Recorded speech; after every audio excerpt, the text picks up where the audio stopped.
Chapter 9, Southern Sudan, 2008. Naya's family had been back in the village for several months the day the visitors came. In fact, it was nearly time to leave for the camp again.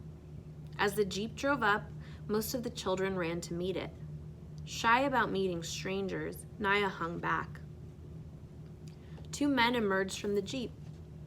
They spoke to the biggest boys, including Naya's brother, Dep, who led them to the home of the village's chief, his and Naya's uncle.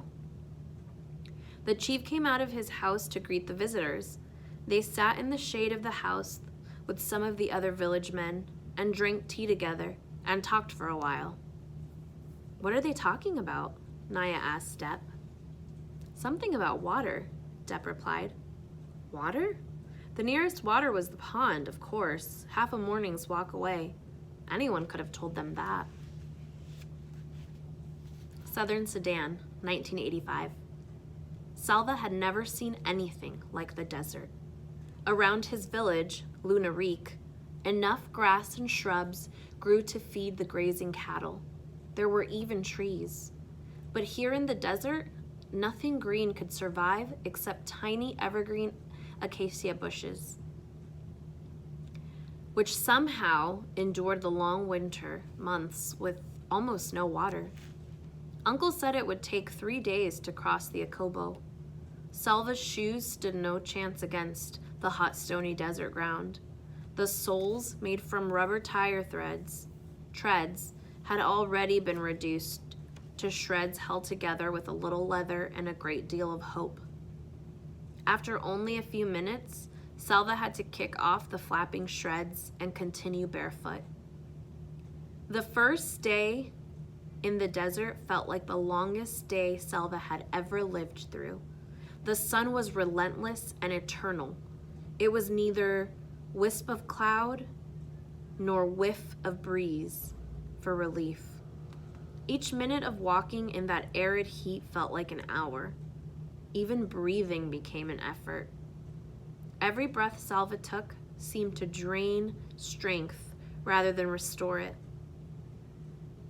Thorns gored his feet. His lips became cracked and parched. Uncle cautioned him to make the water in his gourd last as long as possible. It was the hardest thing Salva had ever done, taking only tiny sips when his body cried out for huge gulps of thirst-quenching, life-giving water. The worst moment of the day happened near the end. Salva stubbed his bare toe on a rock, and his whole toenail came off. The pain was terrible. Salva tried to bite his lip, but the awfulness of that never-ending day was too much for him. He lowered his head and the tears began to flow. Soon he was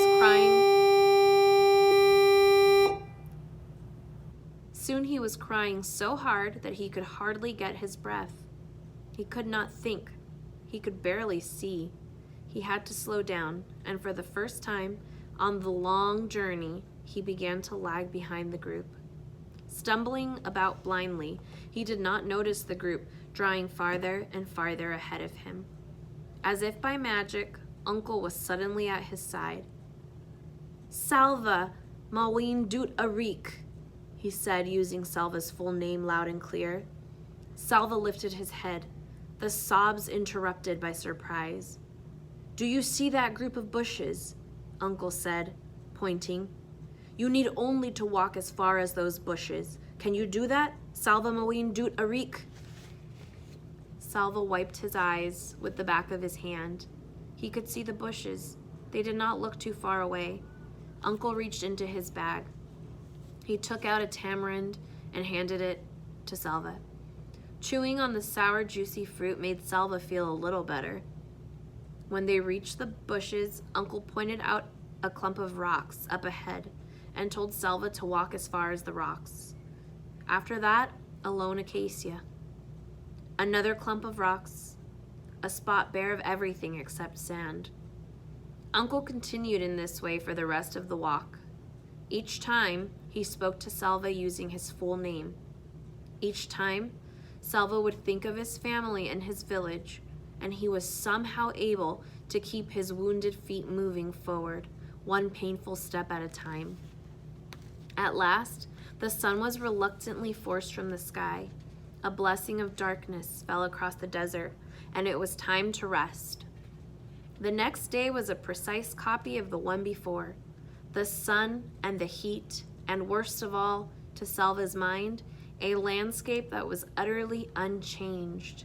The same rocks, the same acacias, the same dust. There was not a thing to indicate that the group was making any progress at all across the desert. Salva felt as if he had walked for hours while staying exactly in the same place. The fierce heat sent up shimmering waves that made everything look wobbly. Or was he the one who was wobbling? That large clump of rocks up ahead, it almost seemed to be moving. It was moving. It was not rocks at all. It was people. Salva's group drew nearer. Salva counted 9 men. All of them collapsed on the sand. One made a small, desperate motion with his hand.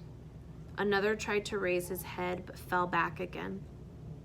None of them made a sound.